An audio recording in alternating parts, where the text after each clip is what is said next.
Hello students. आज हम लोग क्लास 10th में जो मैथ का बहुत ही इम्पोर्टेंट टॉपिक है अरिथमेटिक प्रोग्रेशन, आज इसको पढ़ेंगे। ये टॉपिक थोड़ा सा बड़ा है, तो इसलिए हम लोग इसको थोड़ा एक दो तीन पार्ट में डिस्कस करेंगे। आज ही वीडियो में ये डिस्कस नहीं हो पाएगा, ठीक है। आज हम लोग इसका पार्ट फर्स्ट पढ़ेंगे। ये बात समझ में आ गई आपको? आज हम लोग इसका पार्ट फर्स्ट पढ़ेंगे और फिर हम लोग नेक्स्ट वीडियोस में इसके पार्ट टू पार्ट थर्ड ऐसे हिसाब से पढ़ेंगे। बट अगर उससे पहले चैनल पे पहली बार आए हो, सब्सक्राइब कर दो। ऑलरेडी सब्सक्राइब यूजर है तो प्लीज दोस्तों के साथ शेयर कीजिए। बहुत ही इंपॉर्टेंट टॉपिक है ये, बहुत ही ज्यादा पूछा जाता है। मतलब ये मान के चलिए कोई टॉपिक पूछा जाए या ना पूछा जाए, अरिथमेटिक प्रोग्रेशन से दो तीन सवाल 100% आते हैं, ठीक है। तो ये टॉपिक मैथमेटिक्स पर्पज से तो इम्पोर्टेंट है, नॉर्मल हमारे नॉलेज के लिए भी ये अच्छा टॉपिक है। तो विदाउट एनी डिले चलिए शुरू करते हैं। सबसे पहले समझते हैं कि अरिथमेटिक प्रोग्रेशन होता क्या है। ठीक, अरिथमेटिक प्रोग्रेशन जो होता है, this is a basically a series. या ये क्या होती है? एक सीरीज होती है, ठीक है। कैसे सीरीज? मान लीजिए आपने कोई एज्यूम कर लिया, कोई एक नंबर है ना। एज्यूम अ नंबर, कोई भी नंबर हो सकता है। मान लीजिए हमने कोई नंबर मान लिया 5। अब इसमें हमने कोई पर्टिकुलर नंबर बार बार ऐड करना है या बार बार सब्ट्रैक्ट करना है। ठीक, मतलब ये एक सीरीज है जो किसी पर्टिकुलर नंबर पे कोई नंबर बार बार ऐड करके या बार बार सब्ट्रैक्ट करके बनाई जाती है। सपोज दैट मैं इसमें हर बार 2 ऐड कर रहा हूँ, तो इसमें से 2 ऐड करेंगे कितना आएगा? 7। 7 में 2 ऐड करेंगे 9। 9 में 2 ऐड करेंगे 11। 11 में 2 ऐड करेंगे 13 एंड सो ऑन। तो हम कहेंगे कि ये एक एपी है, यानी अरिथमेटिक प्रोग्रेशन है। ये बात समझ में आ गई? अरिथमेटिक प्रोग्रेशन क्या होता है? एक प्रकार का सीरीज होता है, एक प्रकार का सीरीज होता है जिसमें एक पर्टिकुलर नंबर में कोई दूसरा नंबर बार बार ऐड करके एक सीरीज बना दी जाती है। अब जो ये जो फर्स्ट नंबर होता है, इसको बोला जाता है फर्स्ट टर्म। क्या बोला जाता है? First term. और फर्स्ट टर्म को रिप्रेजेंट किया जाता है स्मॉल ए से, ठीक है। उसके बाद ये जो बार बार ऐड या सब्ट्रैक्ट किया जाता है, इसको बोला जाता है कॉमन डिफरेंस। इसको बोला जाता है कॉमन डिफरेंस, जिसको हम बोलते हैं स्मॉल डी। ये बात समझ में आ गई? जो नंबर बार बार ऐड किया जाता है या सब्ट्रैक्ट किया जाता है, उसको बोला जाता है कि वो कॉमन डिफरेंस है। जैसे मान लीजिए आपको ये सीरीज गिवन है, अगर ये ना गिवन होता और हम ये कहते हैं कि बताइए कि इसमें से इसका कॉमन डिफरेंस क्या है। कॉमन डिफरेंस का मतलब जो नेक्स्ट नंबर को उससे पहले वाले नंबर से डिफरेंस करके मिले। जैसे आप इसको इसको डिफरेंस करेंगे 2, डिफरेंस करेंगे 2, डिफरेंस करेंगे 2, डिफरेंस करेंगे 2 एंड सो ऑन। यानी इन सब में जो कॉमन डिफरेंस है वो कितने का है? 2 का है। तो हम कहेंगे कि ये जो डी इक्वल्स है वो है 2। कुछ बातें और भी समझने वाली हैं, समझिएगा। जैसे मान लीजिए हमने ये सीरीज लिख दी। अब अगर हमें मालूम करना है कि ये एपी में है कि नहीं, तो जो बीच वाले टर्म का 2 टाइम्स होगा वो आगे और पीछे यानी पहले वाले टर्म और बाद वाले टर्म के सम के इक्वल होगा। यानी अगर ऐसा आता है कि बीच वाला जो मिडिल टर्म है उसका 2 टाइम्स, और जो इसके पहले वाला टर्म और इसके बाद वाले टर्म का जो सम है वो सेम आता है, तो उस केस में वो सीरीज एपी होगी। इन जनरल वे हम ये कह सकते हैं कि अगर ए, बी और सी तीन ऐसे टर्म्स हैं जो एपी में है, किसमें है? एपी में है, तो उस केस में निश्चित रूप से 2b इक्वल्स ए प्लस सी होगा। 2b इक्वल्स ए प्लस सी होगा। तो आई होप आपको ये एपी क्या है थोड़ा बहुत इसके बारे में समझ में आ गया होगा कि एपी एक सीरीज है जिसमें हम कोई नंबर लेते हैं जिसको बोला जाता है फर्स्ट टर्म। अब इस नंबर में से हर बार हम कोई नंबर ऐड करते हुए चले जाते हैं, जिसको हम बोलते हैं कॉमन डिफरेंस, ठीक है। ओके, तो अब हम लोग फर्स्ट क्वेश्चन की तरफ बढ़ते हैं, ठीक है। फर्स्ट क्वेश्चन की तरफ, तो देखिए पहला क्वेश्चन है कह रहे हैं कि for the following arithmetic progressions right first term and common difference D. हमें फर्स्ट टर्म ए बताना है और कॉमन डिफरेंस डी बताना है। अभी देखिए क्वेश्चंस मैंने बहुत सिंपल लिए हैं ताकि आप इस टॉपिक से अच्छे तरीके से अवेयर हो जाओ, इसको अपने अच्छे से पहचान सको। उसके बाद हम लोग टफ क्वेश्चंस लेंगे। तो अभी हमने बताया था कि फर्स्ट टर्म मतलब पहला टर्म। तो देखिए अगर फर्स्ट क्वेश्चन की बात करें तो इसका पहला टर्म 1 है। इसका पहला टर्म 1 है दिस। अगर हम बात करें कॉमन डिफरेंस की, तो कॉमन डिफरेंस क्या होता है, जितना हम बार बार ऐड करके लाते हैं, दैट इज 3 - 1 यानी 2। अब अगर हम दूसरे क्वेश्चन की बात करें तो इसमें क्या है, 1/5, 3/5, 5/5, 7/5। अब अगर आप इस सीरीज में देखोगे तो यहाँ a इक्वल्स यानी फर्स्ट टर्म जो है वो 1/5 है, जबकि कॉमन डिफरेंस जो है वो 3/5 माइनस 1/5, दैट इज 2/5। यानी जब भी आपको कॉमन डिफरेंस फाइंड आउट करना होगा तो नेक्स्ट टर्म में से उससे पहले वाला टर्म माइनस कर देना है। जरूरी नहीं यहां से लिया जाए, आप लास्ट के भी दो टर्म यहाँ माइनस कर सकते हो, आंसर यही आएगा। ठीक है। थर्ड क्वेश्चन की बात करें तो यहाँ पे देखिए क्या लिखा हुआ है, 0.3 जीरो मान सकते हैं। ठीक है। उसके बाद 0.55, 0.80। तो बताइए इसका फर्स्ट टर्म क्या होगा, तो फर्स्ट टर्म तो यही होगा 0.30। लेकिन बात करते हैं कॉमन डिफरेंस की, तो वो आ जाएगा 0.55 माइनस 0.30 और यहाँ से आ जाएगा 0.25। ये इसका आ जाएगा कॉमन डिफरेंस। अब यही 0.25 जब हम 0.555 में से ऐड करेंगे तो ये नंबर आ जाएगा। क्लियर हो गई बात। तो फर्स्ट टर्म और कॉमन डिफरेंस निकालना आपको आ गया है। याद रखिएगा कॉमन डिफरेंस वो नंबर होता है जो बार बार किसी नंबर में ऐड या सब्ट्रैक्ट किया जाता है। अब हम यहाँ पे थोड़ा सा बात इस चीज को लेके करेंगे, क्या किसी नंबर को मल्टीप्लाई या डिवाइड करके एपी बनाया जा सकता है? किसी नंबर को सपोज दैट मैं 2 से बार बार मल्टीप्लाई कर रहा हूँ और या फिर 2 से बार बार डिवाइड कर रहा हूँ, तो क्या एपी फॉर्म होगी? तो आंसर है नहीं। उस केस में क्या फॉर्म होता है, जीपी फॉर्म होता है। ठीक, जियोमेट्रिक प्रोग्रेशन। ठीक है, उस फॉर्म में, उस केस में एपी फॉर्म नहीं होता। एपी कब फॉर्म होगा, जब आप कोई पर्टिकुलर नंबर बार बार ऐड या बार बार सब्ट्रैक्ट करेंगे तभी। क्लियर हो गई बात? ओके। तो इतनी बार अगर बात आपको समझ में आ गई होगी, हम लोग नेक्स्ट क्वेश्चन पे बढ़ते हैं। क्या लिखा हुआ है, write the arithmetic progression, write first term and common difference D as follows. ठीक है। अब समझिए यहाँ पे देखिए, इससे पहले वाले क्वेश्चन में क्या कहा गया था, सीरीज गिवन थी, सीरीज गिवन थी, हमसे ए और डी फाइंड आउट करने के लिए कहा गया था। यहाँ पर ऐसा नहीं है। यहाँ पर यह है कि ए और डी गिवन है और हमें सीरीज फाइंड आउट करनी है। ठीक है। ओके। तो देखिए सबसे पहले फर्स्ट क्वेश्चन की बात करें तो ए कितना दिया हुआ है 3 और डी कितना दिया हुआ है -2। -2 सेंस तो ये है कि हमें 3 में से बार बार -2 करते हुए जाना है। यानी अगर हम सीरीज बनाना चाहें तो 3 फर्स्ट टर्म तो रहेगा, 3 - 2 1, 1 - 2 -1, -1 -2 -3, -3 -2 -5 एंड सो ऑन। तो ये पहले वाले का एपी यानी अरिथमेटिक प्रोग्रेशन सीरीज बन जाएगी। ठीक है। दूसरे क्वेश्चन की बात करें तो दूसरे क्वेश्चन में यहाँ ए कितना दिया हुआ है 2 दिया हुआ है, डी कितना दिया हुआ है प्लस का 1/2।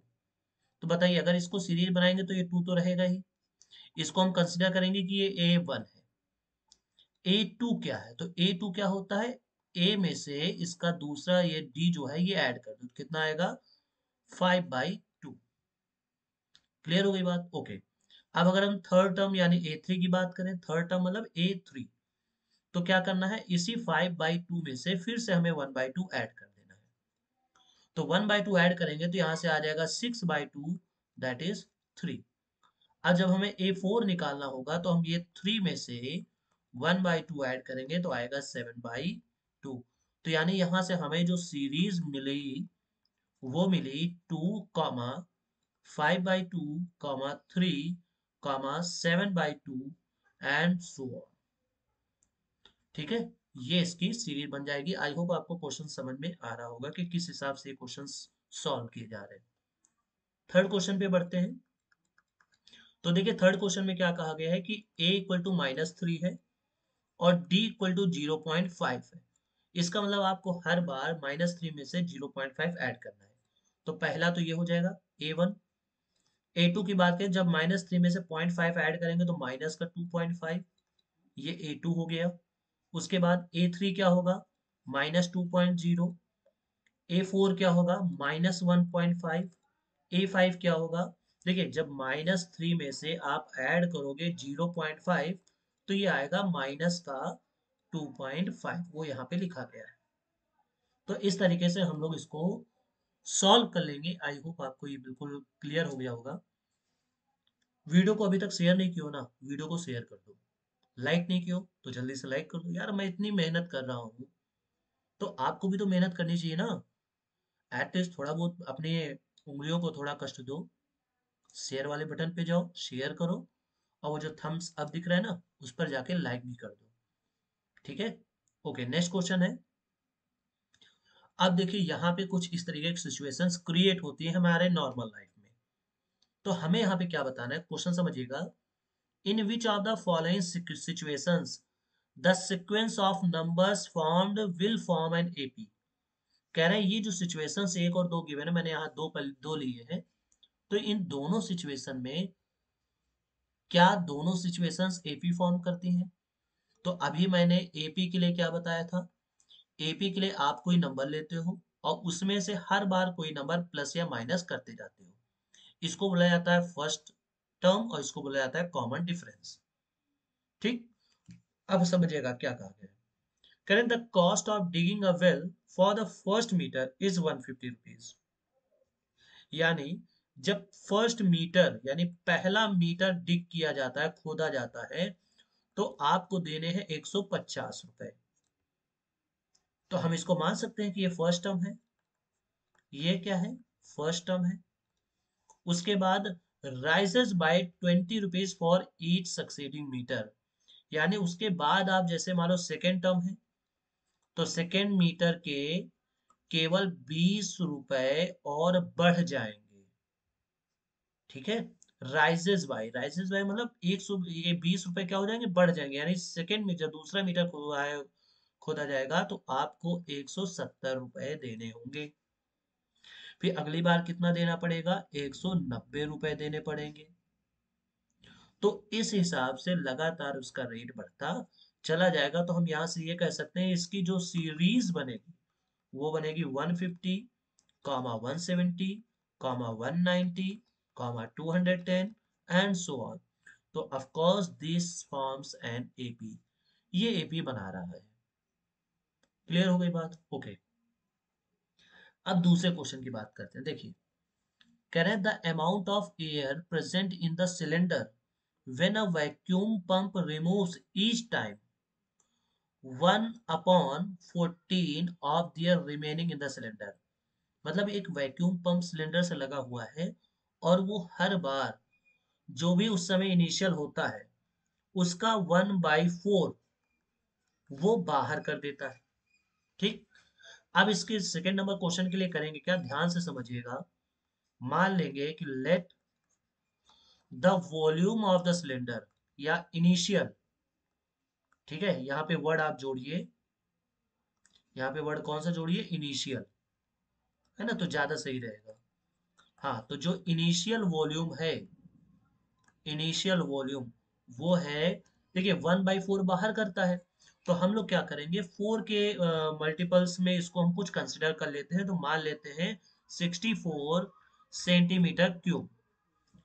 ठीक है, या 256 मान लीजिए, 256 सेंटीमीटर क्यूब। अब समझिएगा, अब शुरुआत में इसका वॉल्यूम तो 256 रहा होगा। बाद में क्या हुआ कि वैक्यूम ने 1/4 इसका हटा दिया। तो बताइए 256 का 1/4 निकालेंगे तो कितना आएगा, 64। इसका मतलब 256 में से 64 चला गया है। तो अगर 64 चला गया है तो बताइए यहाँ कितना बचेगा, 2, और यहाँ पे बचेगा 19। That is 192। अब अगली बार कितना बचेगा? 192। अब यहाँ पे क्या हुआ समझिए। अब अगली बार में कितना बचेगा? तो 192 का बाई 4, ठीक है, तो यहाँ से कितना आ जाएगा? 4 4 जा 16, 4 8 जा 32। ठीक है, तो यहाँ से 192 में से इस बार 48 बाहर जाएगा, तो यहाँ पे कितना आ जाएगा? ये हो जाएगा 4, ये हो जाएगा 4, ये हो जाएगा 1, यानी अब वैल्यू आएगी 144। क्लियर हो गई बात? ओके, अब कितनी वैल्यू बची? अब बची है वैल्यू 144। अब क्या होगा कि नेक्स्ट केस में फिर से वैक्यूम पंप 144 का 1/4 बाहर कर देगा, तो यहाँ से कितना आया? 4 3 जा 4 6 जा यानी 36। तो जब इसमें से 36 बाहर हो जाएगा तो यहाँ पे कितना आ जाएगा? तो ये आ जाएगा 108। तो यहाँ पे आएगा 108 एंड सो ऑन। अब आगे हमें लगाने की जरूरत नहीं है। अब समझिए, क्या इनके बीच का कॉमन डिफरेंस सेम है? देखिए, जब यहां से यहां रिमूव हुआ था तो कितना रिमूव हुआ था? 64। 64 रिमूव हुआ था। जब यहां से यहां रिमूव हुआ तब कितना रिमूव हुआ? तब लगभग 40, सब माइनस कर लेते हैं 8। हाँ, 48 माइनस हुआ। तो बताइए क्या कॉमन डिफरेंस सेम है? तो आंसर है नहीं, कॉमन डिफरेंस सेम नहीं है। तो हम यहाँ पे कहेंगे कि ये जो सिचुएशन है ये एपी फॉर्म नहीं करेगी, ये एपी फॉर्म नहीं करेगी। अब आप ये पहले समझ लो कि हमने ये 256 माना क्यों? क्योंकि ये हर बार 1/4 बाहर कर रहा था, तो हम ऐसा वॉल्यूम मानेंगे जो 4 का मल्टीपल रहा हो, ज्यादा थोड़ा सा बड़ा नंबर मानेंगे, ताकि 3 4 टर्म्स हम आसानी से फाइंड आउट कर सके। अगर मान लो आपने 8 मान लिया तो इसका 1/4 निकल जाएगा, तो 1/4 2 निकल जाएगा यानी 6 बचेगा। अब इसका 1/4 यानी 1.5 निकल जाएगा, तो 4.5 बचेगा। यहां से भी आप समझ सकते हो। As your wish. I hope आपको समझ में आ गया होगा कि ये जो सिचुएशन है this will not form AP. Clear? Okay. अगला क्वेश्चन है, समझिएगा। करें write the first term of each of the following sequence whose nth term is given. देखिए, ये जो यहाँ पे गिवन है ये nth टर्म है। कौन से टर्म है? nth term. ये nth टर्म होते क्या है? तो दीज आर जनरल टर्म। क्या है? जनरल टर्म है। जनरल टर्म का मतलब ये हुआ कि अगर हमें हर एक टर्म को एक्सपेंड करना है तो उस हर एक टर्म को एक्सपेंड करने के बजाय जनरलाइज्ड फॉर्म में, मतलब हम आपको एक फार्मूला दे दें और उस फार्मूला में जो भी टर्म आपको चाहिए वही नंबर लिख दो। जैसे मान लो आपको 10th टर्म चाहिए तो n की जगह पे 10 रख दो। 20th टर्म चाहिए तो n की जगह 20 रख दो। ठीक है, जनरल टर्म का मतलब हुआ कि इस इक्वेशन से आप कोई भी टर्म निकाल सकते हो। जो भी टर्म निकालना हो n की जगह पर वही वैल्यू रख देंगे। अब जैसे इन्होंने क्या कहा, केवल हमें फर्स्ट टर्म बताओ बस। तो जैसे ए एन इक्वल टू दिया हुआ है 3n+2, तो हम लोग क्या करेंगे? पुट करेंगे n इक्वल्स 1। क्यों? क्योंकि इन्होंने फर्स्ट टर्म की बात की है। तो यहाँ से a1 इक्वल टू जो आएगा वो आएगा 3 × 1 + 2 यानी 5। ठीक। अब यहाँ पे अगर हम इसकी बात करें थर्ड नंबर, ऐसे ही सेकंड नंबर भी हो जाएगा। ए एन इक्वल टू कितना दिया है? 3 की पावर n। तो जब हम पुट करेंगे n इक्वल्स 1, तो बताइए a1 इक्वल टू आएगा 3। थर्ड क्वेश्चन की बात करें तो यहाँ से A N equal to given है 3n - 2/5। तो यहाँ पे हम लोग क्या करेंगे? n इक्वल टू 1 पुट करेंगे। जब n इक्वल टू 1 पुट करेंगे तो हमें क्या मिलेगा? a1। ठीक है, इसको आप रिवर्स ऑर्डर में भी समझ सकते हो कि अगर a1 है इसका मतलब n की जगह 1 रखा गया है। क्लियर हो गई बात? अब यहाँ पे क्या करेंगे? 3 × 1 - 2/5, दैट इज 1/5। अब यहाँ पे फोर्थ नंबर में क्या कहा गया है? तो फोर्थ नंबर में कहा गया है an इक्वल टू -1 की पावर n 2 की पावर n। तो जब हम यहाँ पे रखेंगे पुट n इक्वल्स 1, तो हमें मिलेगा a1 इक्वल टू -1 की पावर 1 × 2 की पावर 1। सो फाइनली आ जाएगा -2। ये जो यहाँ पे लिखा हुआ है -1 की पावर n, इसको आप मोस्ट इंपॉर्टेंट मानिएगा, मोस्ट इंपॉर्टेंट मानिएगा। क्यों? क्योंकि अगर -1 की पावर ऑड है तो आंसर माइनस में आएगा, और -1 की पावर अगर इवन है तो फिर प्लस में आएगा। जैसे यहाँ पे हमने 1 रखा तो माइनस आया है, अगर यहाँ पे 2 होता, नेक्स्ट टर्म निकालना होता तो हम 2 रखते, तो उस केस में आंसर प्लस में आता। ये बात भी आप अपने दिमाग में अच्छे से रख लीजिएगा।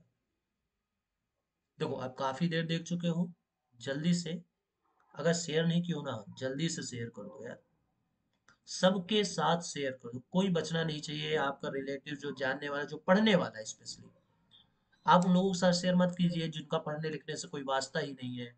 ऐसे स्टूडेंट के साथ भी नहीं जो पढ़ना नहीं चाहते हैं। ऐसे स्टूडेंट्स को चूज करिए जिनको वास्तव में पढ़ना है, उनके साथ आप शेयर जरूर कीजिए। सो नेक्स्ट क्वेश्चन है, करें find the indicate terms in each of the following sequences whose nth term. अब देखिए इंडिकेटेड टर्म्स का मतलब क्या हुआ, जैसे यहाँ लिखा है A12, इसका मतलब इस जनरल टर्म से हमें 12th टर्म बताना है। तो जैसे यहाँ पे दिया हुआ है an इक्वल टू 5n-4, तो देखिए मैं यहाँ पे हर एक क्वेश्चन का एक क्वेश्चन लगाऊंगा और बाकी क्वेश्चन आप खुद लगाओगे, ठीक है। तो जब हमें A12 निकालना होगा तो हम क्या लिखेंगे, 5 × 12 - 4।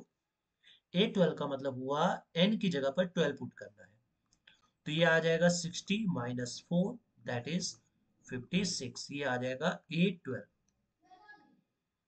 ठीक है। तो आई होप आपको समझ में आ गया होगा कि यहाँ पे कितना आएगा, 56। अब जैसे A15 बताना है तो आप n की जगह पे कितना रखोगे, 15। ओके, समझ में आ गया होगा। अब जैसे सेकेंड नंबर क्वेश्चन है, कह रहा है कि an जो है वो है n-1, 2 - n और 3 + n। तो हमें कौन सी वैल्यू निकालनी है, A11 बताना है। तो A11 का मतलब क्या हुआ कि हमें n की जगह पे, n की जगह पे 11 रखना है, तो यहाँ पे क्या मिल जाएगा, A11। यहाँ पे क्या आ जाएगा, 11 - 1, 2 - 11 एंड 3 + 11। तो यहाँ पे 11 - 1 10, यहाँ पे कितना आएगा, -9, और यहाँ पे कितना आएगा, 14। तो 14 का मल्टीप्लाई जब 9 से करेंगे तो ये आएगा माइनस का 126, और ये जीरो, ये 10 वाला, ठीक है। तो ये आ जाएगा आंसर। अब जैसे A21 कहा है तो यहाँ पे क्या आ जाएगा, 21 - 1, 2 - 21 और 3 + 21, और फाइनली हम लोग मल्टीप्लाई कर लेंगे। समझ में क्वेश्चन आ गया होगा कि किस तरीके से यहाँ पे सॉल्व किया जा रहा है। ये टॉपिक बहुत ही ज्यादा इंपॉर्टेंट है, चाहे एग्जाम्स के पर्पज से ले या हमारे जनरल लाइफ के बारे में कहें। नेक्स्ट वीडियो में मैं ऐसे क्वेश्चन डिस्कस करूंगा जिसमें आपको लगेगा नहीं हाँ, वास्तव में ये बहुत अच्छे क्वेश्चंस होते हैं, ठीक है। ओके, अब यहाँ पे जो फोर्थ नंबर का क्वेश्चन, थर्ड नंबर का क्वेश्चन है, इसको आप थर्ड नंबर मानिए। तो ये जो थर्ड नंबर का क्वेश्चन है, ये लिखा हुआ है कि ए एन इक्वल टू, इन्होंने डिफाइन किया कैसे, -1 की पावर n × n। अब यहाँ पे हमें बताना क्या, हमें यहाँ पे बताना है A3, A5 और A8। तो सबसे पहले अगर हमें A3 निकालना होगा तो n = 3 पुट करेंगे। तो जब हम n = 3 पुट करेंगे, ठीक है, तो हमें क्या मिलेगा, A3 इक्वल्स -1 की पावर 3 × 3। n की जगह पे क्या पुट करना है, 3। तो अभी हमने बताया था कि अगर -1 की पावर ऑड नंबर होता है तो आंसर निगेटिव आता है, और -1 की पावर अगर इवन नंबर होता है तो आंसर प्लस में आता है। यहाँ पर -1 की पावर क्या है, ऑड नंबर, तो यानी आंसर आएगा -3। अब अगर हम यहाँ पे A8 की बात करें तो यहाँ से आ जाएगा -1 की पावर 8 × 8।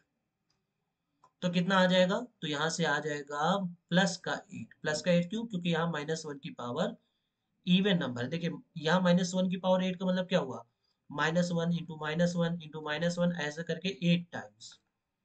तो आंसर किस में आ जाएगा, प्लस में आ जाएगा, ठीक है। आंसर प्लस में आ जाएगा। अब नेक्स्ट क्वेश्चन पे बढ़ते हैं।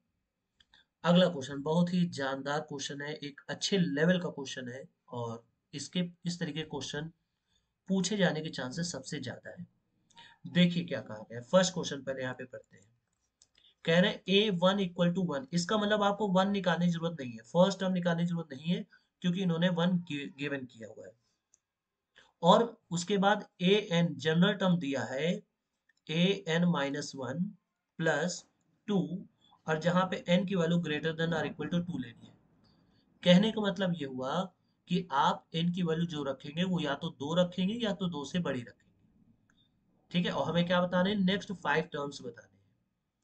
तो सबसे पहले हम लोग क्या करेंगे, a2 से शुरुआत करते हैं।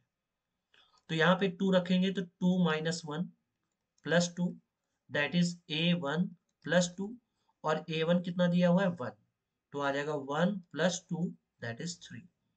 उसके बाद हम लोग जब a3 निकालेंगे तो क्या आएगा, a3 - 1 प्लस 2, यानी a2 प्लस 2, और a2 अभी हम लोगों ने फाइंड आउट किया है कितना है 3, तो 3 प्लस 2 यानी 5। जब a4 निकालना होगा तो हम n की जगह पे 4 पुट करेंगे, तो a4 - 1 प्लस 2। ठीक है, केवल n की जगह पे वैल्यू पुट करनी है, ये बिल्कुल एज इट इज रहेगा। तो यहाँ से क्या आया, a3 प्लस 2, और a3 की वैल्यू भी हम लोग निकाल चुके हैं, 5 प्लस 2 दैट इज 7। तो इस तरीके से हम लोग बाकी टर्म्स भी फाइंड आउट करेंगे। आई होप आपको समझ में आ गया होगा कि क्या प्रोसीजर है। ठीक है, ओके। तो स्टूडेंट्स नेक्स्ट क्वेश्चन पे बढ़ते हैं। a1 और a2 दोनों दिए हुए हैं 2, और यहाँ पे हमसे पूछा है an, और इसकी जगह पे लिखना है an-1 - 3, और कहा है कि n हमें ग्रेटर देन 2 लेना है, इक्वल भी नहीं लेना है। क्यों नहीं लेना है, क्योंकि गिवन है ना, a1 भी 2 है, a2 भी 2 है, तो ये दोनों लेने से मतलब क्या है, हम सीधे स्टार्ट कहाँ से करेंगे, a3 से। तो a3 इक्वल टू क्या होगा, a3 - 1 - 3, तो a3 - 1 मतलब a2 - 3, a2 कितना दिया हुआ है 2, तो यहां से आ जाएगा 2 - 3 that is -1, this will be the answer. तो इस तरीके से एपी के क्वेश्चन सॉल्व होते हैं, बहुत ही अच्छे क्वेश्चंस होते हैं। ये आपको जो इसकी गुडनेस है ये आपको नेक्स्ट वीडियो में पता चलेगी, इसलिए आपको इसकी नोटिफिकेशन मिले इसके लिए इसको सब्सक्राइब जरूर कर लेना चैनल को। मिलते हैं नेक्स्ट वीडियो पर।